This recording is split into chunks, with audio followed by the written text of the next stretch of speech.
Hi, good evening అందరికీ. This is Uday Kumar.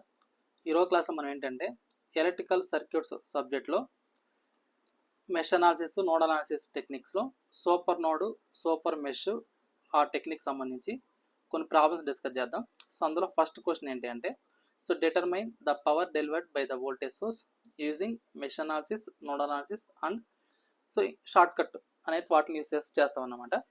So first ఏంటంటే మనకు సూపర్ నోడ్లో, సూపర్ మెష్లో ఎప్పుడు సూపర్ నోడ్ తీసుకోవాలి, ఎప్పుడు సూపర్ మెష్ అనేది తీసుకోవాలని తెలియాలి.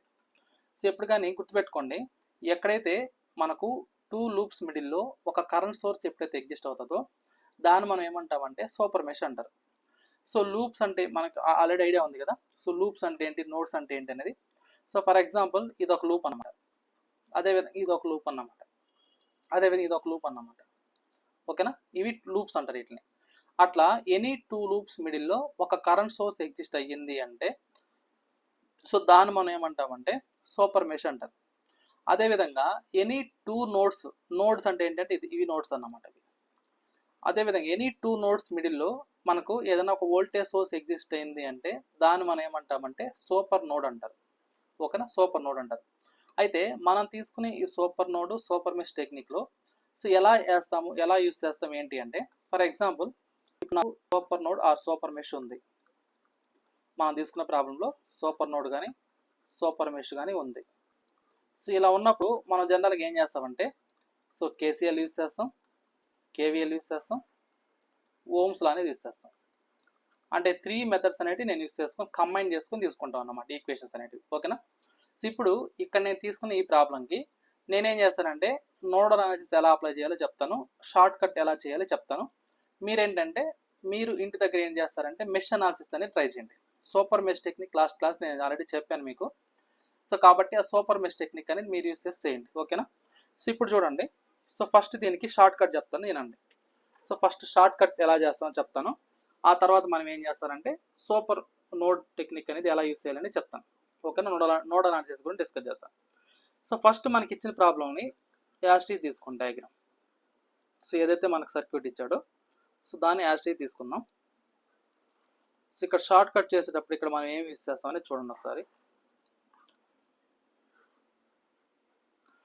సో ఈ షార్ట్ కట్ మనం ఎప్పుడు యూస్ చేసుకోవాలంటే ఎగ్జామ్ పాయింట్ ఆఫ్ వ్యూలో మనకు object bits like assistant executive engineer కానీ, గేట్ ఎగ్జామ్ కానీ, ఇండియన్ ఇంజనీరింగ్ సర్వీస్ ఎగ్జామ్ కానీ, సో ఇలాంటి వాటి అప్పుడు మనం యూస్ చేసుకుంటాం అన్నమాట. సో అలా కాకుండా మీకు కన్వెన్షనల్ అప్పుడు మాత్రం ఈ టెక్నిక్, ఈ షార్ట్ కట్ అనేది యూస్ చేయకూడదు. అలా యూస్ చేస్తే మీకు మార్క్స్ రావు, ఫుల్ మార్క్స్ రావు. సో కాబట్టి ఇది ఓన్లీ ఆబ్జెక్ట్ బిట్స్కి మాత్రమే ఇది అప్లికేబుల్ అవుతుంది.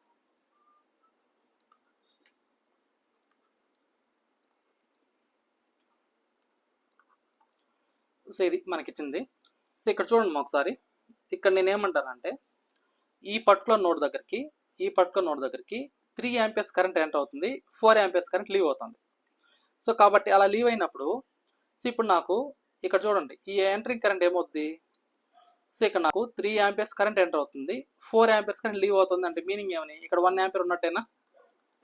So entering current must be equal leaving కరెంట్సే కదా.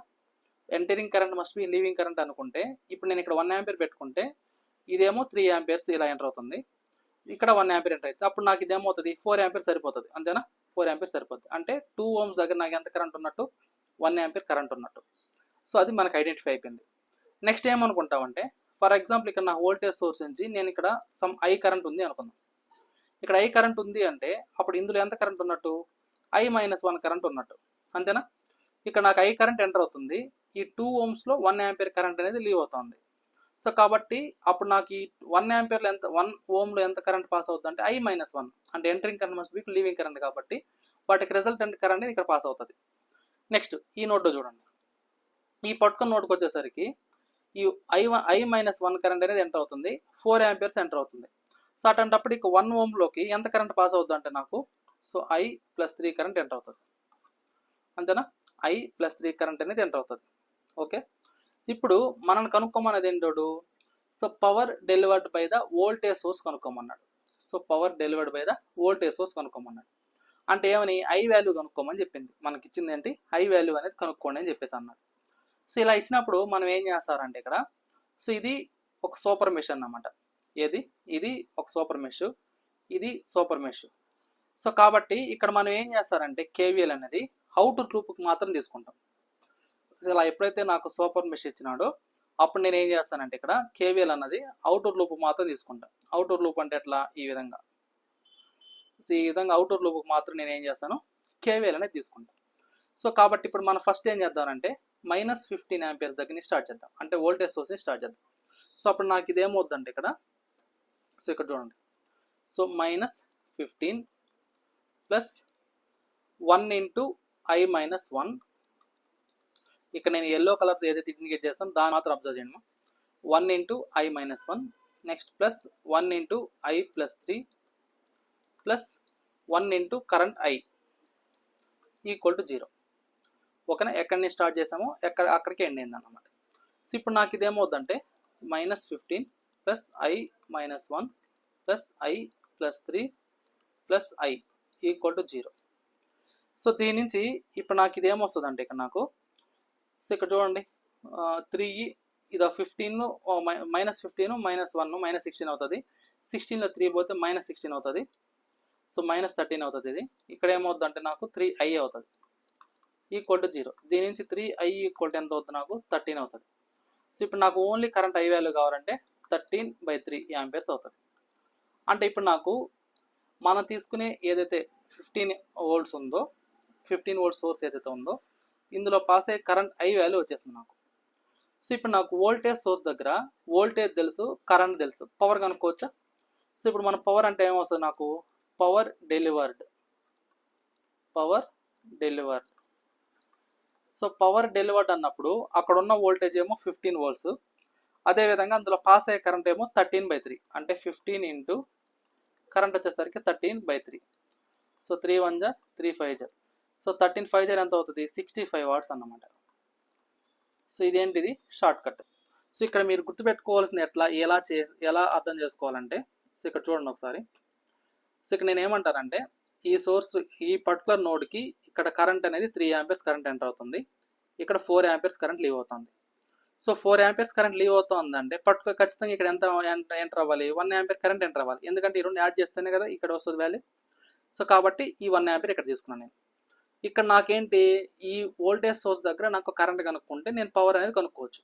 సో కాబట్టి నేనేం చేస్తానంటే ఇక్కడ ఈ వోల్టేజ్ సోర్స్ దగ్గర సమ్ కరెంట్ I అనుకుందాం.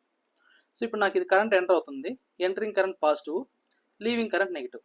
ఆ యొక్క రిజల్టెంట్ కరెంట్ ఇందులో పాస్ అవుతుంది. సో కాబట్టి I - 1 entering current, leaving current. ఓకేనా, సో 1 ఓం. సో నెక్స్ట్ ఈ పర్టికులర్ నోడ్కి వచ్చేసరికి ఇక్కడ 4 ఆంపియర్స్ అనేది ఎంటర్ అవుతుంది. ఇక్కడ ఈ పర్టికులర్ నోడ్కి 4 ఆంపియర్స్ ఎంటర్ అవుతుంది ప్లస్ I - 1 ఎంటర్ అవుతుంది. అంటే ఏమవుతుంది, సో 4 + I - 1, 4 + I - 1, అంటే ఇక్కడ 4 ఆంపియర్స్ పాజిటివ్, -1 అనేది నెగిటివ్. సో 4లో 1 పోతే 3, I ఉంది కాబట్టి ఇదేమవుతుంది, రిజల్టెంట్ వాల్యూ I + 3 అవుతుంది. ఇది ఎలా వచ్చిందంటే 4 + I - 1, 4 + I - 1 చేస్తే I + 3 అనేది వస్తుంది. ఈ కరెంట్ అనేది ఇలా పాస్ అవుతుంది. సో ఇప్పుడు నాకు దీనికి ఈ అవుటర్ లూప్ మాత్రం మనం కేవీఎల్ అప్లై చేసుకున్నట్లయితే నాకు వచ్చే ఈక్వేషన్ ఇది. సో కాబట్టి దీని నుంచి నాకు వచ్చిన కరెంట్ ఎంత అంటే నాకు 13/3 ఆంపియర్స్ అనేది వచ్చింది. ఓకేనా, సో ఇక్కడ ఎప్పుడైతే ఈ మొత్తం ఇక్కడ నా కరెంట్స్ ఇక్కడ రెసిస్టర్ ఉన్నా ఒకటే లేకపోయినా ఒకటే, ఎందుకంటే ఈ బ్రాంచ్ మొత్తం నాకు సేమ్ కరెంట్ పాస్ అవుతుంది, అదేవిధంగా ఈ బ్రాంచ్ మొత్తం సేమ్ కరెంట్ అనేది ఎగ్జిస్ట్ అయి ఉంటుంది. సో కాబట్టి దీన్ని సూపర్ మెష్ అనుకుంటాం, దీన్ని సూపర్ మెష్ అనుకుంటాం. సో కాబట్టి ఆ రెండింటిని పక్కన ఎలిమినేట్ చేసుకుంటే, అంటే ఎలిమినేట్ కాదు, దాని పక్కన పెట్టేసి మనం ఏం చేస్తారంటే అవుటర్ లూప్ మాత్రమే కేవీఎల్ అనేది అప్లై చేసుకుంటాం అన్నమాట. ఓకేనా, సో అలా చేసినప్పుడు నాకు కరెంట్ అనేది వస్తుంది. సో మనకు కావాల్సిన వోల్టేజ్ సోర్స్ దగ్గర కాబట్టి పవర్ అనేది, సో P = VI. సో 15 × 13/3 చేస్తే 65 వాట్స్ అనేది వస్తుంది. సో ఇది దీనికి షార్ట్ కట్. సో మనం తీసుకునే ప్రాబ్లంకి షార్ట్ కట్. సో ఇది క్లియరా, ఎవరికైనా ఏమైనా డౌట్ ఉందా?